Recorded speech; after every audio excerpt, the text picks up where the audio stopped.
성도 여러분 안녕하십니까? 오늘 저는 원인이라는 제목으로 함께 은혜를 나누도록 하겠습니다. 여러분들이 보시는 것처럼 오늘 설교 PPT의 배경 그림은 도미노입니다. 잘 한번 보시면 도미노의 원리는 작은 하나가 쓰러지면서 조금씩 큰 물체들을 쓰러뜨리는 원리입니다. 단계별로 말입니다. 그래서 작은 물체가 조금씩 큰 물체를 쓰러뜨리다가 도저히 넘길 수 없는 것을 쓰러뜨리게 되는 겁니다. 그래서 오늘 원인이라는 오늘의 설교를 하면서 채택하게 된 그림이 바로 도미노입니다. 결론을 말한다면 우리의 죄가 우리를 넘어뜨리는 원리도 이 작은 하나의 원인에서 출발해서 우리의 거대한 삶을 넘어뜨리는 도미노와 같다고 할 수가 있겠습니다. 전혀 상관없을 것 같아 보이지만 결국 출발점에서 본다면 그 이유를 알게 되는 이야기를 하고자 하는 것입니다. 그래서 오늘 설교의 제목은 원인이라고 말씀드리고 싶습니다. 똑같은 환경에 살면서도 전혀 다른 삶의 자세를 가지는 것이 우리 생애입니다. 각자 주어진 인생의 길을 가면서 우리는 어떤 삶을 사는가를 생각해 보는 시간이 되기를 바랍니다. 그런데 우리는 너무 쉽게 원망하고 불평하는 삶을 살아가고 있습니다. 하지만 우리가 아주 쉽고 가볍게 표현하는 이 불평과 불만의 저변에 얼마나 무서운 정신이 있는가를 생각해 보아야 하겠습니다. 그래서 오늘 설교의 결론을 미리 말한다면 죄의 시작과 원인은 바로 불평과 불만에서 시작하고 있다는 것입니다. 루스펠의 마음속에 하나님에 대한 원망과 불평이 없었다면 그는 지금도 우주에서 가장 빛나는 별의 위치를 차지하고 있었을 것입니다. 또한 이스라엘 백성들이 축복받은 출애굽의 짧은 역사적 여정을 40년의 슬프고 긴 여정으로 만든 원인 역시도 바로 불평과 불만 그리고 원망이었다는 사실을 우리는 절대로 잊어서는 안 됩니다. 영감의 글을 읽도록 하겠습니다.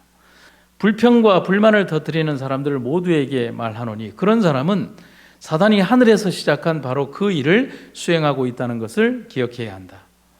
그런 사람은 사단의 자취를 따라가면서 불신과 불화와 불충을 파종하고 있다. 왜냐하면 불만의 감정을 즐거워하고 그것을 혼자서 간직하고 있는 사람은 한 사람도 없고 틀림없이 그는 부당한 취급을 받고 있다고 다른 사람들에게 말할 것이기 때문이다.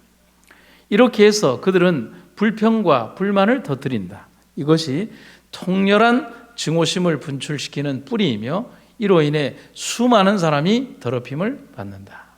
사랑하는 성도 여러분, 불평의 정신은 사단의 정신입니다. 바로 그러한 불평과 불만의 정신이 그를 병들게 했고 자신의 죄를 합리화하게 만들었고 자신뿐만 아니라 수많은 하늘의 천사들까지도 병들게 하는 원인이 된 것입니다. 그것으로 끝나지 않았습니다.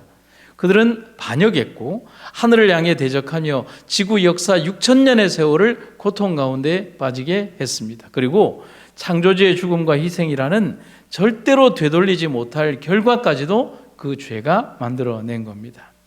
그저 한마디의 말이라고 생각해서는 안 됩니다. 그저 재미로 하는 말이라고 해서도 안 됩니다.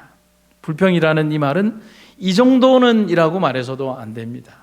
불평과 불만을 용납하는 순간 그 순간 사단의 대리자가 되는 것입니다. 그래서 미국의 신 에머슨은 이런 이야기를 합니다. 불평이란 아무리 고상한 내용이라도 어떠한 이유가 있어도 전혀 쓸모가 없다. 신 에머슨은 너무도 정확하게 불평이 가진 무가치함을 설명하고 있습니다. 하지만 삶과 신앙에서 아무 쓸모가 없는 불평이지만 이 불평을 너무 절묘하게 사용하는 대상이 있습니다. 누굴까요?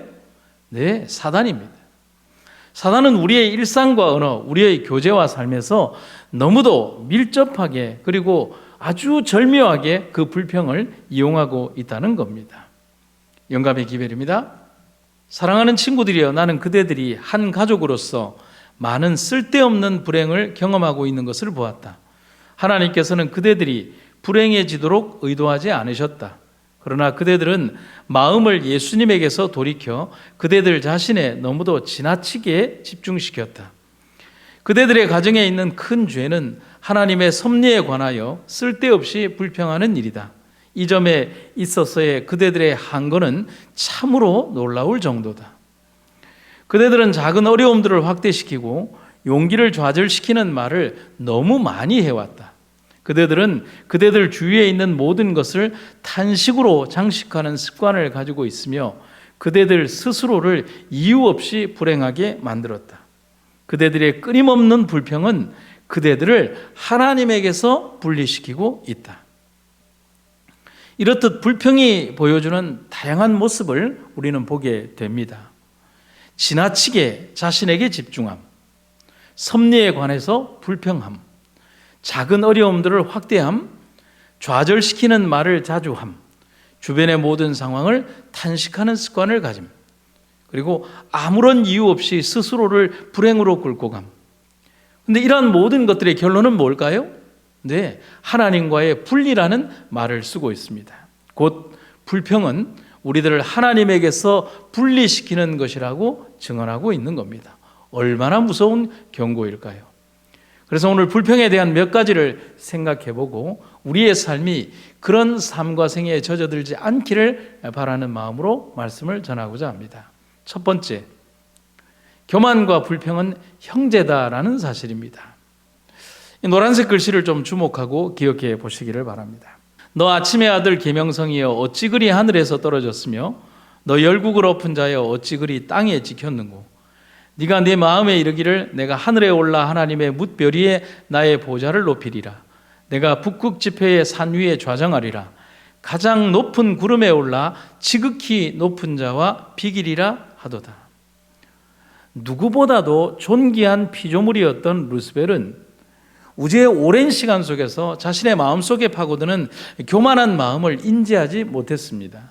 하지만 영원의 시간 속에서 그는 자신이 왜 아들 하나님과 같아질 수 없는 것에 대한 의문이 교만한 마음으로 바뀌어 간다는 것 역시 인지하지 못했다는 겁니다. 하지만 마음속에 자리한 교만은 즉시 그의 형제인 불평과 함께 일하기 시작했다는 겁니다. 사랑하는 성도 여러분, 하나님은 모든 피조물의 교만을 미워하십니다. 왜냐하면 피조물의 교만 속에는 필연적으로 우상숭배가 개입하게 되어 있고 우상숭배는 참 하나님에 대한 잘못된 지식과 불평을 전제로 하기 때문입니다. 이스라엘 백성들의 불평은 단순한 갈구나 요구가 아니라 하나님에 대한 도전이었고 그리고 그 정신은 하나님을 대항하는 일로 확장되기 시작했습니다. 그래서 모세는 자신에게 대한 백성들의 불만이 곧 하나님에 대한 불만임을 분명히 지적하고 경고해 주는 기회를 전하고 있습니다. 너희의 원망은 우리를 향하여 함이 아니요 여호와를 향하여 함이로다. 원망은 불평을 동반하고 불평은 우상숭배와 반역을 필연적으로 동반합니다. 이것은 바로 사단이 쳐온 그물 전략과 같다는 사실이죠. 그래서 이사야 12장에서 루스벨이 자신의 본심을 말하는 구절이 있습니다. 이사야 12장 14절에 나는 지극히 높은 자와 비기리라. 사단의 생각이자 사단이 추구하는 죄의 마지막 모습입니다. 그런데 이미 1세기 전에 기록된 이사야에서 기록된 사단의 생각에 대하여 하나님은 다니엘을 통하여 명백한 대답을 주십니다. 다니엘 12장 1절에 보면 대군 미가엘이 등장한다라고 되어 있는데 그 미가엘이라고 하는 이름의 뜻이 참 재미가 있어요. 누가 하나님과 같으냐. 여러분, 지극히 높은 자와 비길이라는 이 말과 누가 하나님과 같으냐라고 하는 이 두 문장이 충돌하고 있습니다. 사단의 교만과 하나님의 권위가 충돌하고 있는 겁니다. 대쟁투인 겁니다. 하지만 우리는 그 결과를 알고 있습니다. 하나님은 영원한 승자이십니다. 하나님만이 영원한 승자이신 것입니다. 사랑하는 성도 여러분, 멈추어야 합니다. 당장 불평을 멈추어야 합니다. 그것은 단순한 감정이 아닙니다. 사단이 우리에게 주는 생각입니다. 우리의 삶이 사단의 도구가 되지 않기를 간절히 기원합니다. 우리나라 작가 가운데 조나라고 하는 작가가 쓴 책이 있습니다. 꿈길이 아니더라도 꽃길이 될 수 있고 라고 하는 자전적 에세이집입니다. 그런데 이 글의 모티브가 된 것은 작가의 어머니인데요. 어머니가 굉장히 아프셨다고 합니다. 어머니는 신장, 심장, 폐, 간, 혈관 등에서 이상이 있었을 뿐만이 아니라 급성 신부전증과 폐혈증 등 합병증으로 중환자실에서 하루하루 고통의 삶을 사셨습니다. 그런 어머니를 옆에서 간병하는 딸의 마음은 어떻게 했을까요? 그러면서 오랜 기간 투병하시는 어머니를 간호하며 그가 그 고통을 꾹꾹 눌러가며 쓴 산문집이 바로 꿈길이 아니더라도 꽃길이 될 수 있고라고 하는 이 책입니다. 그 안에 등장하는 구절입니다. 살면서 어떠한 일이 있어도 불평이나 불만하지 마라. 불평 불만하는 것도 습관이 된단다. 매사 감사할 줄 알아야 삶에도 꽃이 피는 거란다. 여러분 참 의미가 있지 않습니까? 그의 삶에서 얼마나 긴 고통의 삶이 그를 목죄어오고 있었지만은 그것 역시도 감사해야만 그의 삶에 꽃이 필 수 있다는 귀중한 진리. 그런데 이러한 진리의 말씀 또 이러한 귀중한 말이 이 글에만 있는 게 아니지 않습니까? 우리를 위해서 기록한 너무나 좋은 말씀이 하나님의 말씀 속에 기록이 되어 있다는 겁니다. 범사에 감사하라. 이것이 그리스도 예수 안에서 너희를 향한 하나님의 뜻이니라. 사랑하는 성도 여러분, 이렇게 하면 하나님이 어떤 복을 주실까요? 역시 답이 있습니다. 요셉의 생애에서 말이죠. 여호와께서 요셉과 함께 하심이라. 여호와께서 그를 범사에 형통하게 하셨더라. 삶의 어떤 환경에 우리가 처한다 할지라도 그것을 감사와 기쁨으로 생애하게 될 때 하나님은 우리와 동행하시고 우리의 삶 속에서 항상 형통이라는 단어를 주시겠다는 하나님의 약속, 그것은 우리의 삶을 가장 복되게 하는 것이라는 것을 잊지 마시기를 간절히 바랍니다. 두 번째 주제는 불평은 가장 강력한 전염병이라는 사실입니다. 의혹과 불평과 불신의 속삭임에는 전염성이 있습니다. 그대가 한 말들을 옮기는 사람의 주위 환경에는 도끼로 가득 찰 것이기 때문에 그대는 다른 사람들까지도 전염시킬 것입니다. 여러분, 진짜 치명적인 바이러스는 따로 있습니다. 지난 3년간 우리를 괴롭혔던 코로나 바이러스라고 하는 것은 어쩌면 우리의 육체에 대한 감염일지 모르지만은 우리의 영혼을 결정하는 영적 바이러스는 따로 있다는 사실이죠. 그게 바로 불평과 불만의 정신이라는 겁니다. 그게 전염성이 있고 우리의 영혼을 죽이는 도끼가 있다고 기록을 하고 있습니다. 그래서 탈무드의 교훈에는 이런 말씀이 있습니다. 나쁜 소문은 반드시 3명을 죽인다. 소문을 퍼뜨린 사람, 소문을 들은 사람, 그리고 소문의 주인공. 탈무드가 전하는 경고의 기별입니다. 그러면 탈무드는 왜 여기에서 이런 말을 했을까? 그것은 나쁜 소문이라고 정의된 이 불평과 불만은 진실을 담고 있지 않기 때문에 그렇다는 사실입니다. 대부분 거기에는 사실과는 거리가 먼 자신의 감정이나 욕심을 첨가하게 되고 사실을 왜곡하는 마음이 들어가게 됩니다. 그리고 스스로도 그 사실에 동화되기 위해서 확증 편향식 사고에 사로잡혀 거짓을 진실로 말하게 되고 혹은 강하게 부풀리는 잘못된 행동과 말을 첨가하게 된다는 겁니다. 여러분, 그 대표적인 사건이 12정탐꾼의 이야기에 그대로 나오고 있습니다.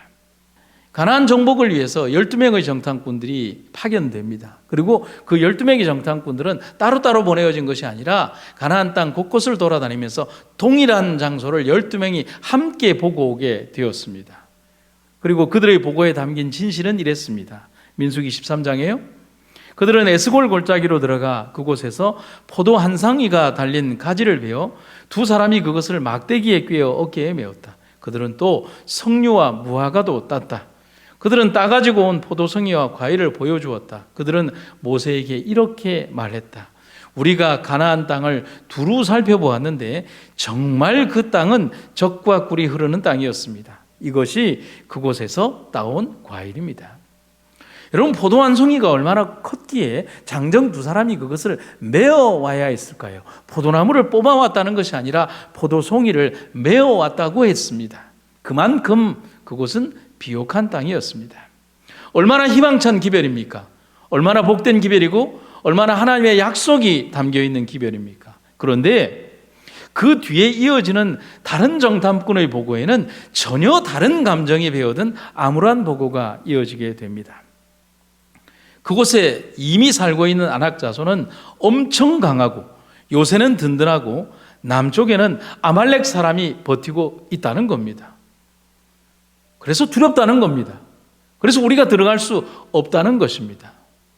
근데 여기에서 저는 질문을 한번 해봅니다. 왜 이스라엘 백성들이 지금 그들의 모습을 보고 두려워해야 합니까? 엄격히 말하면 아낙 자손과 아말렉 그들이 이스라엘 백성들을 두려워해야 하는 것이 맞지 않습니까? 그리고 실제로 그들은 이스라엘 자손들을 두려워했습니다. 그래서 발람을 부른 것도 그런 이유가 아닙니까? 여러분, 출애굽 여정의 가장 큰 걸림돌이 되었던 나라는 애굽과 그의 군대였습니다. 그들은 세계 최강의 군대였습니다. 그런데 그런 그들이 어떻게 되었습니까? 그런 그들을 홍해에 수장하고 걸어온 길이 바로 그들의 출애굽의 여정의 첫 번째 여정이었습니다. 그런데 아말렉과 아낙과 같은 지방 족속의 군대를 지금 그들이 두려워해야 합니까? 그래서 갈렙이 소리칩니다. 그리고 갈렙의 그 말이 정답입니다. 우리가 곧 올라가서 그 땅을 취하자 능히 이기리라. 여러분, 이게 정답 아닙니까? 이게 모범 정답이자 우리가 가져야 되는 참된 정신인 것입니다. 아멘 아닙니까? 하지만 이미 공포에 사로잡힌 이스라엘 백성들은 불평하고 있었고 하나님의 능력을 믿지 않았습니다. 그래서 그들은 더 강하게 말하기 위해 더 강하고 강력한 감정을 삽입했습니다. 여러분, 여기에 누가 개입을 했을까요? 네, 사단이 개입한 겁니다. 그래서 이렇게 기록이 되어 있습니다. 그들은 자기들이 보고 온 땅에 대해서 이스라엘 사람들 사이에 나쁜 소문을 퍼뜨렸다. 그들은 말했다. 우리가 정탐하고 온 그 땅은 주민들을 집어삼키는 땅이었어. 그곳 사람들은 모두가 거구들이었어. 우리는 그곳에서 거인족 속으로 알려진 네피림의 자손들을 보았어. 그 사람들에 비하면 우리는 메뚜기 같았어. 그 사람들에게도 우리가 메뚜기처럼 보였을 것이요. 불평에 사로잡힌 사람에게, 또 불평하는 사람에게, 잘못된 진실을 전달하고자 하는 사람에게 가장 필요한 것은 진실이 아닙니다. 진실 그 자체의 전달보다는 자기가 지금 말하고 있는 그 소문, 나쁜 소문을 통하여 언어적 논쟁에서 이기는 것이라는 겁니다. 그것은 너무나 큰 유혹입니다. 모두를 속이고 선동하기 위하여 그들이 얼마나 큰 거짓을 진실처럼 말하고 있는가를 기억해야 합니다. 불평은 그만큼 무서운 겁니다. 그런데 문제는 백성들의 태도에서 나타나게 됩니다. 이스라엘 백성은 이 말을 듣고 밤새도록 아우성치며 통곡했다. 이스라엘 백성은 저마다 모세와 아론을 원망했다. 정탐꾼들의 왜곡된 보고가 백성들을 설득했다는 겁니다. 설득당한 백성들은 즉시 두려움에 사로잡히게 됩니다. 그리고 즉시 다음 이어진 현상은 불평으로 이어집니다. 그리고 불평은 원망으로, 그 원망은 하나님에 대한 불신으로 이어진 것입니다. 여러분, 인간의 감정은 블루투스 기능이 있습니다. 현대의 아주 첨단 기기 문명처럼 말입니다. 선이 없어도 됩니다. 강한 감정이 제어 기능이 약한 백성들의 한 축에 접촉을 해서 그 축을 무너뜨리면 백성들 전체는 모두 한쪽으로 쏠려버리게 되는 겁니다. 군중심리라고 하죠. 여러분, 그럼 그 뒤에 어떻게 되었을까요? 불평에 사로잡혀 잘못된 선택을 한 백성들은 아주 혹독한 대가를 치러야 했습니다. 그것이 민수기 14장 22절과 23절에 나옵니다. 내 영광과 애굽과 광야에서 행한 내 이적을 보고서도 이같이 10번이나 나를 시험하고 내 목소리를 청종하지 아니한 그 사람들은 내가 그들의 조상들에게 맹세한 땅을 결단코 보지 못할 것이요, 또 나를 멸시하는 사람은 한 사람도 그것을 보지 못하리라. 그리고 이어지는 하나님의 심판의 기별입니다. 여분네의 아들 갈렙과 눈의 아들 여호수아 외에는 내가 맹세하여 너희에게 살게 하리라 한 땅에 결탄코 들어가지 못하리라. 너희가 사로잡히겠다고 말하던 너희의 유아들은 내가 인도하여 드리니니 그들은 너희가 싫어하던 땅을 보려니와 너희의 시체는 이 광야에 엎드러질 것이요 너희의 자녀들은 너희 반역한 죄를 지고 너희의 시체가 광야에서 소멸되기까지 40년을 광야에서 방황하는 자가 되리라. 너희는 그 땅을 정탐한 날수인 40일의 하루를 1년으로 쳐서 그 40년간 너희의 죄악을 담당할지니 너희는 그제서야 내가 싫어하면 어떻게 되는지를 알리라 하셨다 하라. 여러분, 불평으로 시작된, 그리고 나쁜 소문으로 시작된 이 결과가 얼마나 무서운 결과로 이어지는지를 우리는 보게 되는 겁니다. 그래서 복음서 사도의 기별에서 그토록 자주 하나님의 은혜와 감사, 성도 간의 용서와 화해를 사도 바울과 그 사도들이 부르짖었던 이유가 나오는 것입니다. 교회를 교회답게, 성도를 성도답게 하는 것은 바로 이런 불평의 정신을 교회에서 몰아내는 것입니다. 계시록의 기별에서 하나님이 금하는 니골라당의 행위가 바로 이런 불평의 정신에서 출발한다고 할 수도 있겠습니다. 여러분, 니골라당이 무엇입니까? 그리스도를 영접해서 영적으로 구원받은 사람은 육체로 범죄한다 할지라도 그 범죄로 인하여 구원에서 떨어지지 않는다라고 주장하는 것입니다. 참 편리하지 않습니까? 근데 이 정신은 믿음으로 구원에 이르는 구속의 원리를 부정합니다. 당연히 삶의 변화를 거부합니다. 결국은 참 하나님의 모습을 부정하게 됩니다. 결국 양심을 깨우고 어둠을 밝히는 모든 신앙적 행위와 믿음의 선한 영향력을 거부합니다. 말씀을 거부하게 됩니다. 진리를 거부하게 됩니다. 왜냐하면 그런 모든 것은 거추장스럽고 필요 없는 의문에 속한 것이라고 불평하게 만듭니다. 왜냐하면 죄를 그대로 죄라고 지적하고 나쁜 행동에 대하여 나쁨이라고 말하는 진리는 거추장스러운 겁니다. 당연히 불평하게 되겠죠. 그리고 자유를 왜곡합니다. 결국 불평과 불만은 결국 불신으로 귀결되고 하나님은 사라집니다. 사단이 승리하는 것입니다. 성도 여러분, 그래도 불평하시겠습니까? 불평하며 사시겠습니까? 불평을 만드시겠습니까? 아니면 모든 일에 범사에 언제나 감사하며 사시겠습니까? 여러분은 어떤 선택을 하시겠습니까? 저는 언제나 범사에 감사하며 살려고 합니다. 여러분이 선택한 재림교회, 이단이라는 오명과 차가운 시선, 오랜 기간 동안 고통받으며 살아야 했던 이 재림교회는 쓰라린 실패에서 출발했다는 사실을 알고 계시지 않습니까? 그때 대실망의 고통에서 지금의 교회로 200년의 시간을 거치며 마지막 시대의 교회로 자리 잡을 수 있었던 유일한 원인이 무엇이라고 생각합니까? 그 대답을 화이트는 이렇게 담담히 기술하고 있습니다. 대실망 이후 우리는 실망했지만 낙담하지는 않았다. 우리는 주님께서 우리를 용광로의 금처럼 정렬하여 모든 불순물을 제거하시기 위해 사용하시는 혹심한 시련에 대하여 불평하지 않기로 결심했으며, 하나님께서 우리를 위해 필요하다고 인정하시는 순화시키는 과정에 참을성 있게 복종하면서 구주께서 당신의 정련되고 신실한 백성을 구속하러 오시기를 바라보며 끈기 있게 기다리기로 결심하였다. 아멘. 믿음의 선배들이 확고한 재림의 기별을 믿고 모든 것을 버리고 기다린 그날, 너무나 컸던 대실망의 그날 이후에 만약에 그들이 불평에 사로잡혀서 좌절하고 말았다면, 그리고 다시 예언하여야 하리라는 그 구절을 믿음으로 바라보지 않았다면, 그리고 그 명령을 따르지 않았다면 재림교회의 오늘의 사명은 분명히 달라져 있었을 것입니다. 성도 여러분, 지금 우리에게 필요한 것은 불평이 아닙니다. 순종과 전진입니다. 지금 우리의 눈에 보이지 않더라도 그 길을 걸어가는 것입니다. 길은 이 땅 위에 나 있는 것이 아니라 하늘로 향하여 가는 것입니다. 광야는 길이 없습니다. 하지만 하나님이 동행할 때 광야는 길이 되는 겁니다. 세 번째는요, 우리가 불평하는 만큼 은혜의 크기는 줄어든다는 겁니다. 나이트라는 영국의 생물학자는 이런 이야기를 합니다.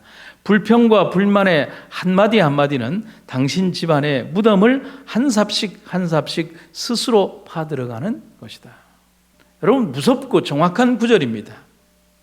하나님의 은혜, 그런데 하나님에 대한 불평은 우리 내면의 이 한정된 공간에 무엇으로 채우는가 하는 것입니다. 불평이나 불만을 가득 품고 살아가면서 동시에 은혜가 가득 넘치기를 바라는 것은 모순입니다. 내 마음에 감사와 은혜를 채운다면 자연스럽게 불평과 불만과 악한 마음은 줄어들고 사라지게 되는 것입니다. 빛과 어두움은 같이 있을 수 없습니다. 빛이 오매 어두움은 사라지는 것입니다. 여러분과 저는 무엇으로 우리의 마음을 채울 것인가를 생각해야 합니다. 여러분, 고민하지 마십시오. 바울이 우리에게 고면하고 있습니다. 너희 안에 이 마음을 품으라 곧 그리스도 예수의 마음이니. 아멘입니까? 그러므로 나의 사랑하고 사모하는 형제들, 나의 기쁨이요 면류가 아닌 사랑하는 자들아, 이와 같이 주 안에 서라. 내가 유오디아를 권하고 순두개를 권하노니 주 안에서 같은 마음을 품으라. 어떤 마음일까요? 이 같은 마음은? 마지막으로 형제들이여 기뻐하십시오. 온전하게 되기를 힘쓰십시오. 서로 격려하십시오. 같은 마음을 품으십시오. 화평하십시오. 그러면 사랑과 평강의 하나님께서 여러분과 함께 하실 것입니다. 거룩한 입맞춤으로 서로 문안하십시오. 기뻐하고 온전하게 되고 하나님과 함께 하라는 것입니다. 여러분, 지난해 겨울에 크리스마스가 오기 전에 우리 집에 예쁜 크리스마스 장식용 랜턴 하나를 샀습니다. 예쁘지 않습니까? 왜 샀을까요? 대답은 간단합니다. 그냥 저희 집을 예쁘게 꾸미고 싶어서 샀습니다. 아주 특별한 답은 없습니다. 왜요? 내가 사는 집이니까요. 여러분은 그렇지 않습니까? 여러분, 여러분의 집을 꾸미기 위하여 많은 꽃들, 장식품들, 그림들, 어떤 것들을 놓고서 여러분의 집을 아름답게 꾸미고 내가 퇴근했을 때, 내가 집으로 돌아갔을 때 그것을 아름답게 보고 싶은 욕구가 없으십니까? 여러분, 우리의 마음도, 우리의 생애도 집이라고 하나님이 말씀하십니다. 그런데 어떤 집일까요? 굉장히 중요한 집입니다. 어떤 집요? 하나님의 성령이 거하는 집, 곧 하나님이 거하시는 집이 내 마음이라고 얘기를 하십니다. 그렇다면 여러분, 아무렇게나 소홀히 다루시겠습니까? 마귀가 마음껏 놀다가 가도 되는 그런 악한 영의 놀이터로 내버려 두시겠습니까? 주인이 없어서 누구나 들어와서 주인 노릇을 하는 그런 마음밭으로 방치해 두시겠습니까? 아니지요. 당연히 아닙니다. 은혜가 충만한 성령의 전, 하나님의 거룩한 영이 임하시는 전, 하나님의 놀라운 성령의 열매가 맺히는 아름다운 주의 집으로 가꾸고 만들어 가야 되지 않겠습니까? 그리스도께서 우리를 사랑하시고 또 우리를 위하여 당신 자신을 하나님께 바치는 향기로운 예물과 제물로 내놓으신 것처럼 여러분도 사랑 안에서 살아가십시오. 성도들에게 걸맞게. 여러분 사이에서는 불륜이나 온갖 더러움이나 탐욕은 입에 올리는 일조차 없어야 합니다. 추잡한 말이나 어리석은 말이나 상스러운 농담처럼 온당치 못한 것들도 마찬가지입니다. 여러분은 감사의 말만 해야 합니다. 사랑하는 성도 여러분, 오늘 우리의 생애를 주장하고자 하는 사단의 나쁜 의도와 나쁜 생각을 물리치고 하나님의 거룩한 영으로 우리를 채워나가는 여러분과 제가 되기를 간절히 바랍니다. 한 분의 이야기를 들려드리겠습니다. 1952년생인 장영희 교수님이라는 분이 있습니다. 그녀는 생후 1년 만에 두 다리를 쓰지 못하는 소아마비에 걸려서 장애인으로 평생 살게 되었습니다. 하지만 그녀는 살아가며 평생 동안 열악했던 그 당시의 장애인들의 삶의 환경을 위해서 싸웠습니다. 그리고 그녀는 56세에 잠들게 됩니다. 그녀는 그 당시 장애인의 편견을 깨고 서강대에 입학을 하고 석사 과정을 마친 그녀는 미국으로 건너가서 1985년 뉴욕 주립대학에서 영문학 박사를 취득했습니다. 세상을 떠날 때까지 24년 동안 모교인 서강대 영문학과 교수로 재직을 했습니다. 그런데 그녀의 삶이 참 힘들고 어려웠습니다. 그녀의 시련은 단순히 소아마비라는 장애인으로서의 삶으로 그치지 않았습니다. 2001년에는 유방암이 걸렸고요. 2004년에는 척추암이 그녀를 엄습했습니다.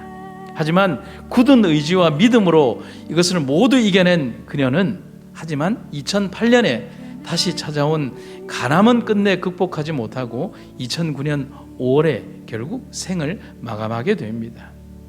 그런데 그녀가 투병 와중에도 희망과 믿음을 버리지 않으면서 여러 권의 책을 냈습니다. 그런데 그 책들 중에 내가 살아보니까 라고 하는 글이 담긴 책이 있는데 그 책이 2009년 그녀가 병상에서 쓴 마지막 책인 살아온 기적, 살아갈 기적이라는 그 책 속에 그 글을 삽입하게 됩니다. 그녀가 썼던 이 글을 제가 읽어드리고 말씀을 마치도록 하겠습니다. 내가 살아보니까 사람들은 남의 삶에 그다지 관심이 많지 않더라. 그래서 남을 쳐다볼 때는 부러워서든 불쌍해서든 그저 호기심이나 구경 차원을 넘지 않더라.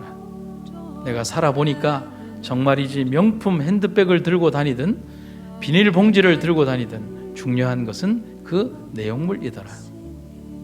내가 살아보니까 남들의 가치 기준에 따라 내 목표를 세우는 것이 얼마나 어리석고 나를 남과 비교하는 것이 얼마나 시간 낭비고 그렇게 함으로써 내 가치를 깎아내리는 것이 바보 같은 짓인 줄 알겠더라.